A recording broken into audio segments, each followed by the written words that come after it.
नमस्कार दोस्तों, एनएस ज्योतिष में आपका फिर से स्वागत है। आज हम बात करेंगे सिंह लग्न यानी कि लियो एसेंडेंट का दिसंबर 2024 का महीना कैसा रहेगा, ये हम लोग जानेंगे।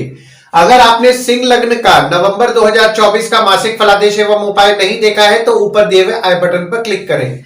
देखिए, ये वाला जो भाव होता है ना, इस भाव को लग्न भाव कहते हैं। इस भाव पे अगर 5 नंबर लिखा हुआ है तो ये सिंह लग्न वाले जातकों की पत्रिका है। आइए देखते हैं शुरुआती तौर पे कौन कौन से ग्रह आपके किस किस भाव में बैठे हुए हैं। तो केतु आपके दूसरे भाव में बैठे हुए हैं, सूर्य, चंद्रमा और बुध आपके चौथे भाव में बैठे हुए हैं, शुक्र आपके 5वें भाव में बैठे हुए हैं, शनिदेव आपके 7वें भाव में बैठे हुए हैं, राहु आपके 8वें भाव में बैठे हुए हैं, गुरुदेव आपके 10वें भाव में बैठे हुए हैं और मंगल आपके 12वें भाव में बैठे हुए हैं।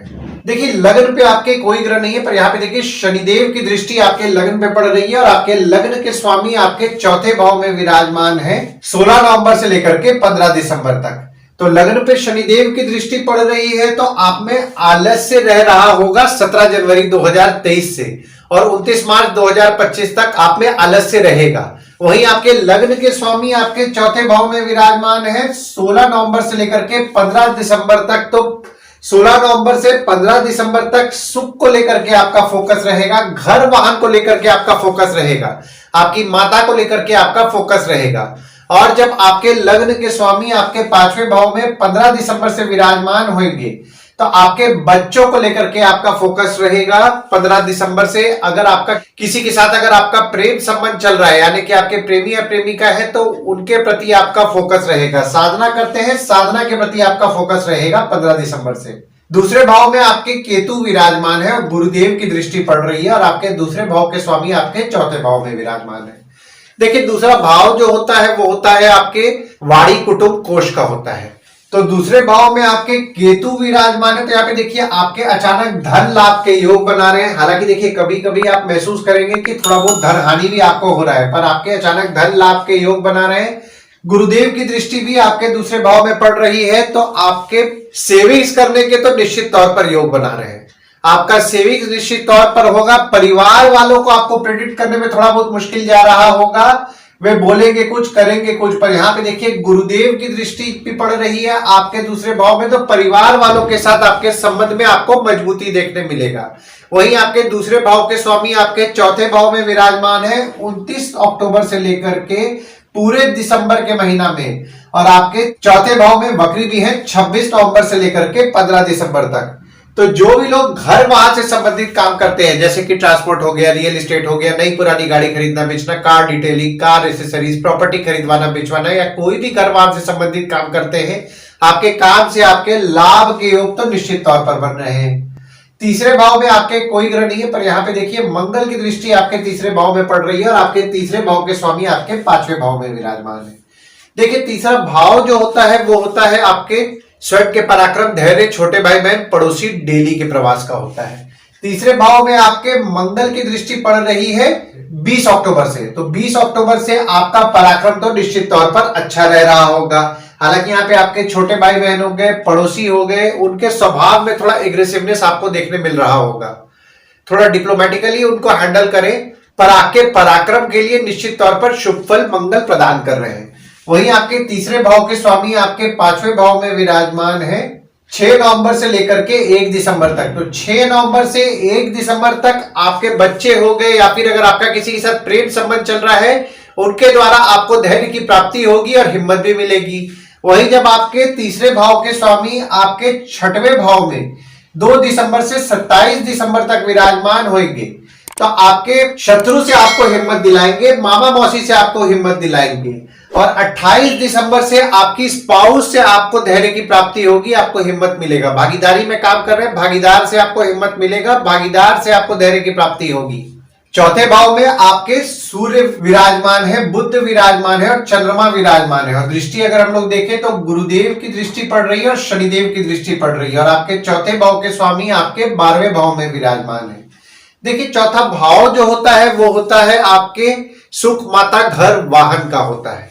तो चौथे भाव में आपके चंद्रमा विराजमान है और चंद्रमा आपके 12वें भाव के स्वामी है जो कि देखिए यहाँ पे आपके चौथे भाव में विराजमान है और चौथे भाव के स्वामी मंगल है जो कि आपके 12वें भाव में विराजमान है।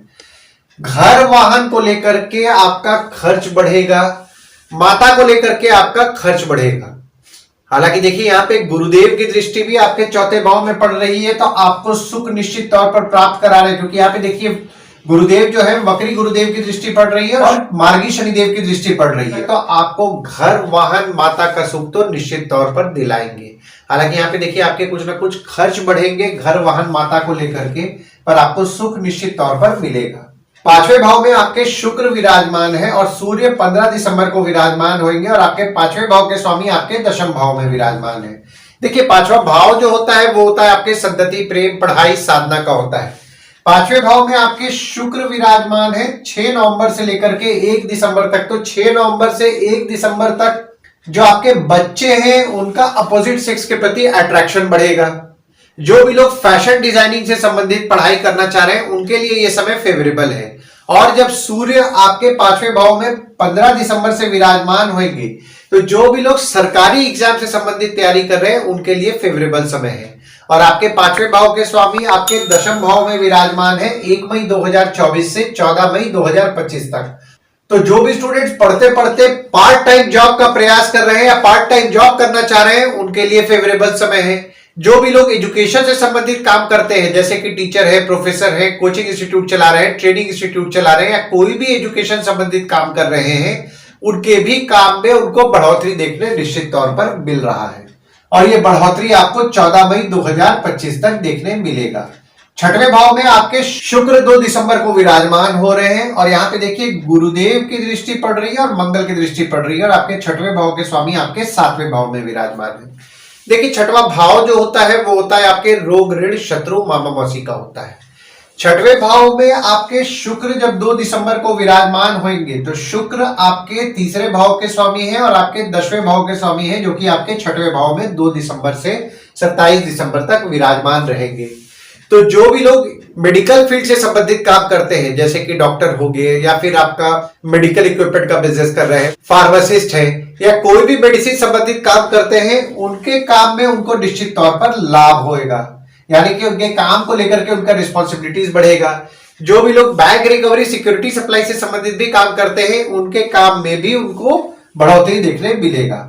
हालांकि देखिए यहाँ पे गुरुदेव और मंगल दोनों की दृष्टि पड़ रही है, तो आपने नोटिस किया होगा कि आपके शत्रु या कॉम्पिटिटर बढ़े हुए हैं और यहाँ पे और भी आपके शत्रु या कॉम्पिटिटर बढ़ेंगे, यानी कि आपको काम में टफ कंपटीशन का तो निश्चित तौर पर सामना करना पड़ेगा।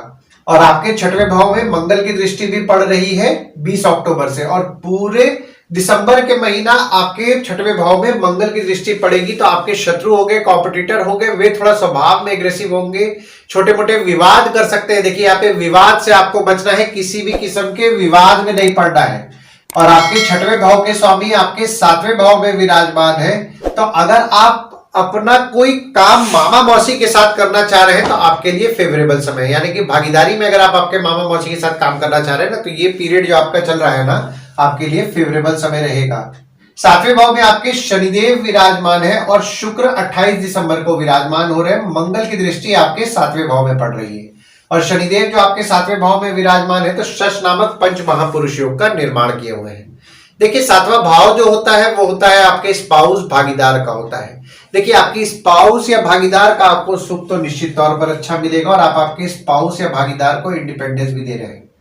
हालांकि देखिए यहाँ पे शुक्र जब 28 दिसंबर को आपके 7वें भाव में विराजमान होंगे तो अगर आप भागीदारी में काम कर रहे हैं तो ये पीरियड आपके लिए ज्यादा लाभदायक रहेगा, या फिर अगर आपकी स्पाउस आपके काम में मदद कर रही है तो भी ये पीरियड आपके लिए लाभदायक रहेगा और काम में आपको यश भी मिलेगा। हालांकि देखिए यहाँ पे मंगल की दृष्टि भी आपके 7वें भाव में 20 अक्टूबर से पड़ रही है, तो यहाँ पे देखिए आपके स्पाउस हो गए, भागीदार हो गए, वे थोड़ा स्वभाव में एग्रेसिव रहेंगे, एग्रेसिव स्वभाव में रहेंगे, डिप्लोमेटिकली हैंडल कीजिए, किसी भी किस्म के विवाद से बचिए। 8वें भाव में आपके राहु विराजमान है और आपके 8वें भाव के स्वामी आपके दशम भाव में विराजमान है। देखिए 8वां भाव जो होता है ना वो होता है आपके आयु, जीवन, मृत्यु, अचानक धन लाभ, ससुराल का होता है। 8वें भाव में आपके राहु 30 अक्टूबर 2023 से विराजमान है, तो आपके ससुराल वाले जो होते हैं वे थोड़ा स्वभाव में उनके जिद बढ़ा होगा और आपके 8वें भाव के स्वामी आपके दशम भाव में विराजमान है 1 मई 2024 से 14 मई 2025 तक और आपके 10वें भाव में वक्री भी है 9 अक्टूबर से 4 फरवरी 2025 तक।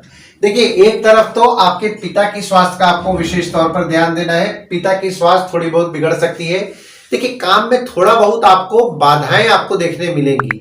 काम में थोड़ा बहुत टफ कंपटीशन भी आपके आएगा। आपको टफ कंपटीशन का सामना करके काम करना है और काम करते जाइए। ये समय आपको निश्चित तौर पर आपको सक्सेस मिलेगा, पर आपको काम करना है, क्योंकि यहाँ पे देखिए जब गुरुदेव आपके दशम भाव में विराजमान है, राजयोग का भी निर्माण कर रहे हैं, तो आपको निश्चित तौर पर काम पे सक्सेस देंगे, पर आपको टफ कंपटीशन का सामना करना पड़ेगा। नवम भाव में आपके कोई ग्रह नहीं है, पर यहाँ पे देखिए शनिदेव की नीच की दृष्टि आपके नवम भाव में पड़ रही है और आपके नवम भाव के स्वामी आपके 12वें भाव में विराजमान है। देखिए, नवम भाव जो होता है वो होता है आपके भाग्य, धर्म, जीजा, साली, साला, छोटे भाई के स्पाउस का होता है। तो नवम भाव में आपके शनिदेव की नीच की दृष्टि पड़ रही है, तो भाग्य जैसा आपका साथ देना चाहिए वैसा साथ आपका नहीं दे रहा होगा।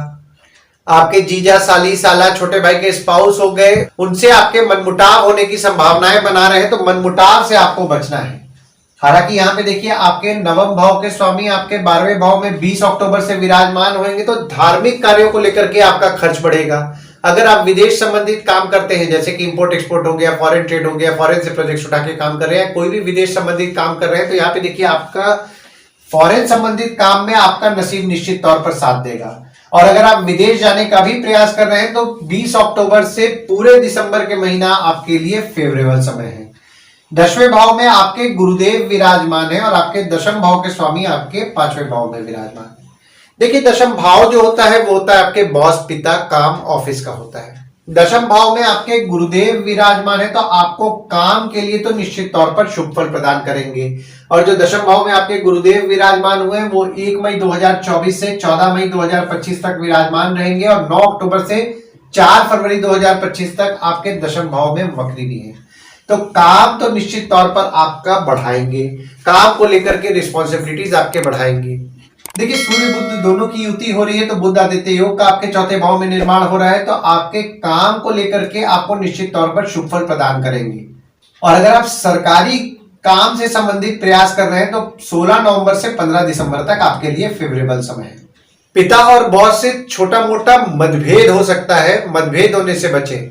और आपके दशम भाव के स्वामी आपके 5वें भाव में विराजमान है 6 नवंबर से लेकर के 1 दिसंबर तक। तो 6 नवंबर से 1 दिसंबर तक जो भी लोग एजुकेशन संबंधित काम कर रहे हैं, उनके काम में निश्चित तौर पर उनको बढ़ोतरी देखने मिलेगा। 11वें भाव में आपके कोई ग्रह नहीं है, पर यहाँ पे देखिए दृष्टि जो पड़ रही है वो शुक्र की दृष्टि पड़ रही है और सूर्य की दृष्टि 15 दिसंबर से पड़ेगी। और आपके 11वें भाव के स्वामी आपके 4थे भाव में विराजमान है। देखिए, 11वां भाव जो होता है वो होता है आपके आय, यानी कि इनकम, दोस्त, पहचान के लोग, कम्युनिकेशन, बड़े भाई बहन का होता है। 11वें भाव के स्वामी आपके 4थे भाव में विराजमान है, तो जो भी लोग ट्रांसपोर्ट, रियल एस्टेट से संबंधित काम कर रहे हैं, जैसा कि मैंने आपको बताया, उनके काम से उनको निश्चित तौर पर इनकम मिलेगा। हालांकि देखिए उनके काम को लेकर के कुछ ना कुछ खर्च बढ़ेंगे, पर उनको इनकम निश्चित तौर पर होगा। और 11वें भाव में आप सूर्य की दृष्टि जब 15 दिसंबर से पड़ेगी, तो सरकार से लाभ के योग बन रहे हैं। यहाँ पे देखिए आपके सरकार से आपको निश्चित तौर पर लाभ होगा, यानी कि जो भी आप काम यहाँ पे किए होंगे ना 16 नवंबर से 15 दिसंबर तक, उसका आपको लाभ निश्चित तौर पर 15 दिसंबर से देखने मिलेगा। 12वें भाव में आपके मंगल विराजमान है और आपके 12वें भाव के स्वामी आपके 4थे भाव में विराजमान है 1, 2, 28 और 29 तारीख को। देखिए, 12वां भाव जो होता है वो होता है आपके खर्च, जेल, फॉरेन, हॉस्पिटल, मोक्ष का होता है। 12वें भाव में आपके मंगल 20 अक्टूबर से विराजमान है और पूरे दिसंबर के महीना आपके 12वें भाव में ही विराजमान रहेंगे। तो किसी भी किस्म के विवाद से बचें, और कोई विवाद भी हो रहा है तो अपने एंड से ही सॉल्व करें, कानूनी मामले में ना जाने दें। घर, वाहन, माता को लेकर के आपके कुछ ना कुछ खर्च बढ़ेंगे। जो भी लोग ट्रांसपोर्ट, रियल एस्टेट से संबंधित काम कर रहे हैं, उनके काम को लेकर के भी उनके कुछ ना कुछ खर्च बढ़ेंगे। और जब शुक्र 2 दिसंबर को आपके 6वें भाव में विराजमान होंगे, तो देखिए लेडीज संबंधित आपके खर्च बढ़ेंगे, आपकी स्पाउस को लेकर के आपके खर्च बढ़ेंगे। आइए गुड डेट्स और बैड डेट्स के बारे में जान लेते हैं। तो गुड डेट्स वो डेट्स हो जाते हैं जिस दिन अगर आप कोई नया काम शुरू करना चाह रहे हैं, कोई कंपनी में आपके एग्रीमेंट हो रहा है, कोई कंपनी में आपके ज्वाइनिंग हो रहा है, या फिर अगर आप कहीं बाहर जाने का प्लान कर रहे हैं, कोई भी अच्छा काम करना चाह रहे हैं, तो इस डेट्स को आप कंसिडर कर सकते हैं। तो डेट्स हो जाते हैं 5 तारीख, 6 तारीख, 9 तारीख, 10 तारीख, 18 तारीख और 19 तारीख। वही बैड डेट्स में अगर आप कहीं बाहर जाने का प्लान कर रहे हैं, कोई कंपनी में आपके एग्रीमेंट हो रहा है, कोई कंपनी में आपके ज्वाइनिंग हो रहा है, या फिर अगर आप कोई नया सामान खरीदना चाह रहे हैं, कोई भी अच्छा काम करना चाह रहे हैं, तो इस डेट्स को आप अवॉइड कीजिए। तो डेट्स हो जाते हैं 11 से 13 तारीख, 20 तारीख और 21 तारीख। इस डेट्स को आप कहीं लिख के रख लीजिए ताकि आपके ध्यान में रहे। और उपाय में आपको शनिदेव को तेल नियम पूर्वक चढ़ाना है। शनिवार के दिन शनिदेव को तेल चढ़ाएं और तेल चढ़ाते समय ओम शं शनिश्चराय नमः का जाप करें, क्योंकि देखिए आपके नवम भाव में शनिदेव की दृष्टि पड़ रही है, तो जैसा लक फैक्टर को आपका साथ देना चाहिए वैसा साथ नहीं देगा। तो शनिवार के दिन शनिदेव को तेल चढ़ाना है। तेल चढ़ाते समय ओम शं शनिश्चराय नमः का जाप करना है। पीपल के पेड़ के नीचे दिया जलाएं और उसकी 7 बार परिक्रमा करें और हनुमान चालीसा, बजरंग बाण, सुंदरकांड का पाठ करें। ओम गणपते नमः का जाप करें। मंगलवार के दिन हनुमान मंदिर या गणपति मंदिर नियम पूर्वक जाएं। आशा करता हूं इस वीडियो में दी हुई जानकारी आपको पसंद आई होगी। अगर आप हमें YouTube पे देख रहे हो और ये वीडियो आपको पसंद आया हो तो इस वीडियो को लाइक कीजिए, चैनल को सब्सक्राइब कीजिए, नोटिफिकेशन बेल जरूर दबाइए। और अगर आप हमें फेसबुक पेज पे देख रहे हैं तो फेसबुक पेज को लाइक कीजिए और फॉलो कीजिए। धन्यवाद दोस्तों, कल फिर मिलेंगे एक नए वीडियो के साथ।